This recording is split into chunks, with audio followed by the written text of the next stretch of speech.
За сайн байцгаана уу? Намайг Батбаяр Яман Хатан гэдэг 2018 оноос Дүр Бит Эрдэнэ театрт балетын жүжигчнээр ажиллаж байна.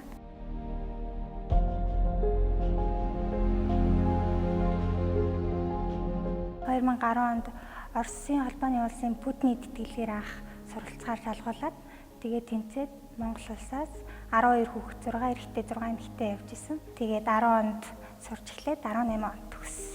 Монголд тавьж байгаа балетын олон хэсэг болон Монголын дуурийн бүжигт ороод нийт ерөнхийдөө 20 бүжигт ерөнхийдөө орж исэн.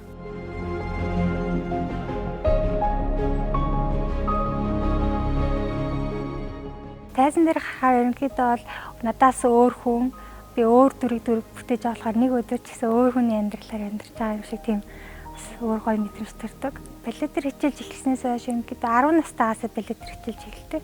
Тийм болохоор би галбирын хувьд багаас нь булчин шүрмсийг зөв ажилуулж сунгаж эхэлдэг болохоор зэрэг өсөлтийн хувьд нэлээд зөв чанга биетэй болдог.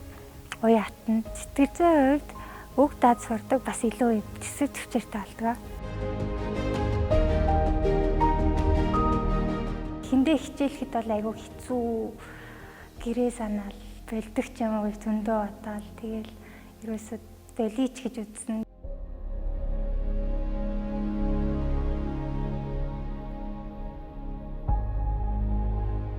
Сургуульд анх дөнгөж орсныхаа дараах нь балет гэж юу ч мэдэхгүй орсон. Балет үзчихэж байгаагүй.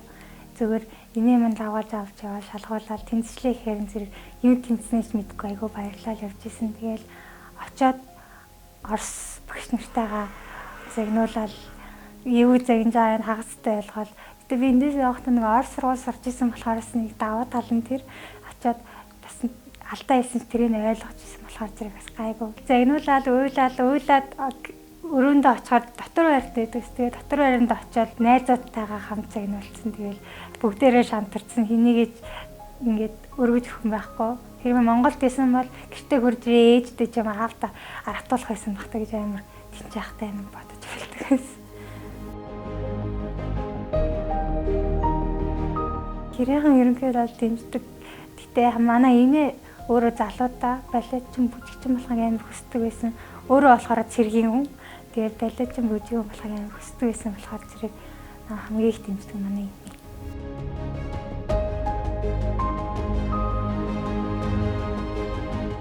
Миний орж исэн олон хэсгийн бүжгийн жүжигүүдээс хамгийн хэцүү нь бол Хунтнуур. 2019 онд Хунтнуурын олон хэсэгт хамгийн орж исэн.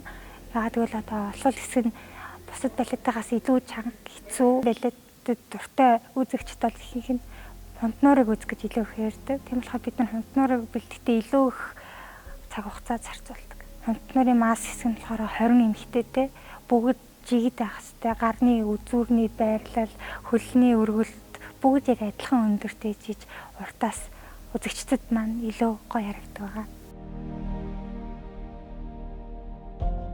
Балетын урлаг төсөв дэжир маш их хэрэгтэй. Тодорхой хэмжээний авьяасаас хэрэгтэй. Гэтэ авьяастай байлаа гэд төсөв төвчээргүй сэтгэлийн хатахгүй бол голоос нь ингээ хаяад хүмүүс айгүйх голоос нь балетыг нь хайдаг.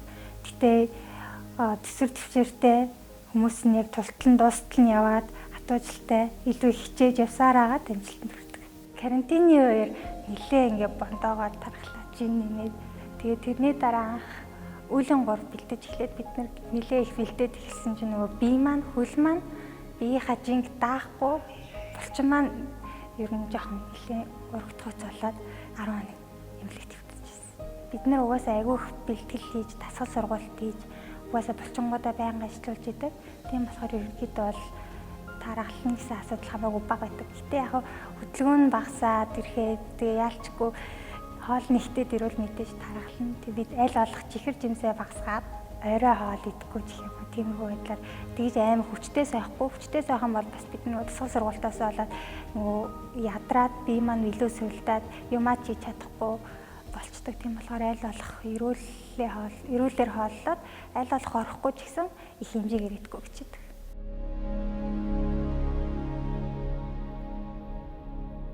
Балетын урлагийн бүхий л зүйл гоё. Өглөө 10 цагаас орой 5 цаг хүртэл бэлтгэлүүдээ хөсөн оролцол чанартай хийжээд олон өдөр цаг хүч хөдөлмөрөө зарцуулсан тэр тоглолттой амжилтаар даваад гарах нь хамгийн гоё. Тоглохыг хүсдэг дүр гэвэл одоогийн байдлаар би ямар тийм гоцлол дүр хийж үзэж байгаагүй. Тэгээ хэрвээ анхныхаа гоцлол дүрийг хийя гэвэл Дикколизи дүрийг хийхийг ерөөдөө дотроо хүсэж явдаг. Дикколиз маань өөрөө ерөөдөө тийм хөгжилтэй, тийм сахилгагүй охины дүр. Тийм болохоор зэрэг одоо яг залуу байгаа дээрээ тийм сахилгагүй дүр, тийм жоохон инээдний хөгжилтэй маягаар гаргахыг хүсдэг. Миний суралцж исэн Перм хотод олон улсын балетын арабеск тэмцээн намайг бага хагас болдог байсан. Тэр тэмцээнд орж үзхийг маш хүсдэг. Тэгээд ерөнхийдөө олон улсын тэмцээнүүдэд оролцож Монголынхаа нэрийг гаргаад амжилттай оролцохыг хүсэж явдаг. Одоо илүү хичээж агаад Монголынхаа театрт гоцлол дүрээр гарахыг хүсдэг.